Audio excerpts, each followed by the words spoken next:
Hello everybody and welcome back to the Fantasy Football Fix YouTube channel. My name is FPL Phillips and this is my first video that I'm bringing to you for the 23-24 season here on Fantasy Football Fix. This is going to feature my team reveal that I'm going for, and it's not going to be the same template side that you're seeing in lots of other YouTube videos at the moment, no digs to anyone, but I'm going for a different formation. I'm going for something a bit more bold, so I'm interested to hear your guys' thoughts on it, so make sure to stick around and check out. Roast it if you want, or praise it, whatever you like, down below in the comments once you've seen it, and we've had a chance to talk through my team, my picks, and you can see what you think about what I'm thinking about all the players I'm going for. So if you're interested in this and more of my team reveals throughout the course of the season, as well as all the other brilliant content we've got coming up, make sure to subscribe. Help us edge nearer and nearer to that 40,000 subscriber mark. But no more messing around, let's jump into things and have a straight up look at my side and the formation I'm going for, which is going to be a rather unorthodox 4-5-1 formation. And now this is going to be a bold strategy with all this talk of balance in your side that you need at the start of the season. This is obviously going to be a surprise to some more experienced managers. This is going to be something that you wouldn't recommend to people who are just starting out, or FPL perhaps. But my thinking behind it is really just the limited supply of forward options that I do like. I think Gabriel Jesus right now looks the most second forward option, the most popular second forward option to Haaland, who is obviously going to be the one striker in my team taking the captain's armband. But other than Jesus, there's not really anyone that I fancy that much, unless Nkunku or someone like Gakpo could nail down a spot. But with the Liverpool boys, I think there's too much rotation in there for me to initially have a look at it straight off the bat.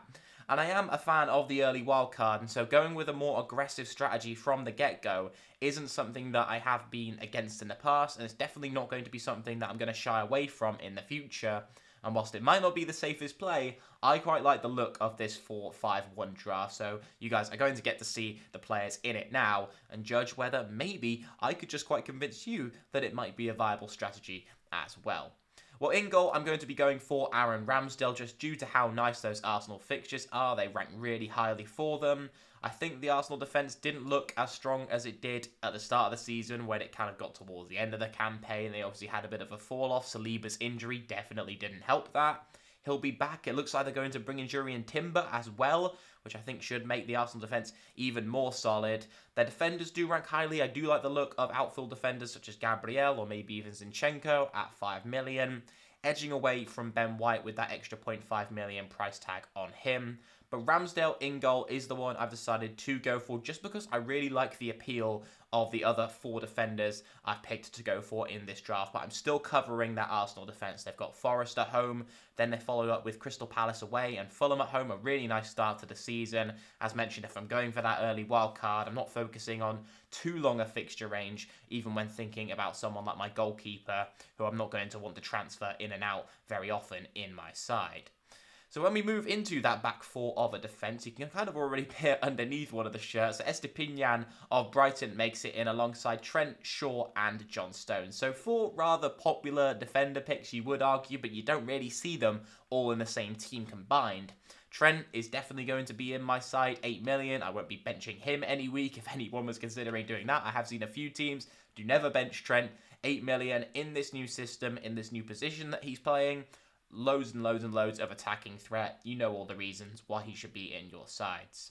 I think Luke Shaw is probably one of the less popular defenders in this draft alongside Stones. I think Estepinian is one that is in the majority of teams and for good reason. 5 million for him, 0.5 less than the other two defenders in my side. I think he looked fantastic last season, especially towards the end of the campaign as well. Brighton have some really nice fixtures. I think he's just been priced 0.5 million, too cheap really, and Estepinian should be a defender in your drafts. As boring as a pick that kind of does make him out to be, with how high ownership he is going to have come game week 1. I think he would be a little bit foolish to maybe not go with him, and he does look a really popular pick for a whole host of good reasons. Speaking back to Luke Shaw then, who I did speak about earlier, we've got 5.5 million spent on him, with Manchester United's fixtures looking pretty tasty as well. Now, I don't know whether it's the Manchester United fan inside me speaking, but I think Luke Shaw had a tremendous campaign last season. I think he was very underappreciated in how good he really truly was. So coming off that left-hand side, especially with regards to attacking returns, he could have had a whole heap more of attacking returns if it wasn't for a bit of dodgy finishing, I'd say, from the Manchester United forwards at times. But if they bring in a number 9, someone like Højlund coming into the side, then I think that ups the appeal of Shaw even more for me, and I'd be really surprised if United don't go and get a striker by the end of this transfer window. Otherwise, the only real alternative is leaving Marcus Rashford to play through the middle for the majority of the season with next to no backup. So I can't really see that happening. I think after getting Onana, United will go and get Højlund or one other number 9, and I think that's going to help Shaw quite a lot, kind of depending on the striker to a certain extent, but I think most number 9s will be an upgrade on what United did have last year. And so Shaw, with those crosses into the box, with the creativity that he can, show and display for Manchester United, offers a great value option at 5.5 mil, as does John Stones, who is one who people were kind of talking and raving about on the back end of last season. I haven't seen the utmost discussion about him in the first few weeks of FPL launching. But Man City have some really nice fixtures, 5.5 million for him, kind of playing, again, similar to Trent now into midfield, almost as a 6 or an 8 role for John Stones. He does actually have the in his locker to pick some passes, get some assists, play the strikers, play the forwards in behind. And I think that he offers a really quite exciting option, especially with that added threat you've got with him from set pieces at pretty much all times. The risk with John Stones is, of course, an early sub, something like that. I would expect Rico Lewis to play more minutes this year, whether they're going to be off the right kind of in that system, or whether maybe Rico Lewis will come off on the left and Rodri could move over. It could offer a threat to Stones' minutes, but I'm going to take a little bit of a risk with regards to that, and I'm going to play Pep Roulette, and I do really like the look of John Stones, and that's why he makes it into this side. And then finally, for the starting 11, we're going to round off the midfield with a midfield 5 that's got some rather popular picks in, but also 1 or 2 maybe more surprising ones. I think the most shocking pick most of you will see in this side is pick out Sterling and think, why the hell is he in here?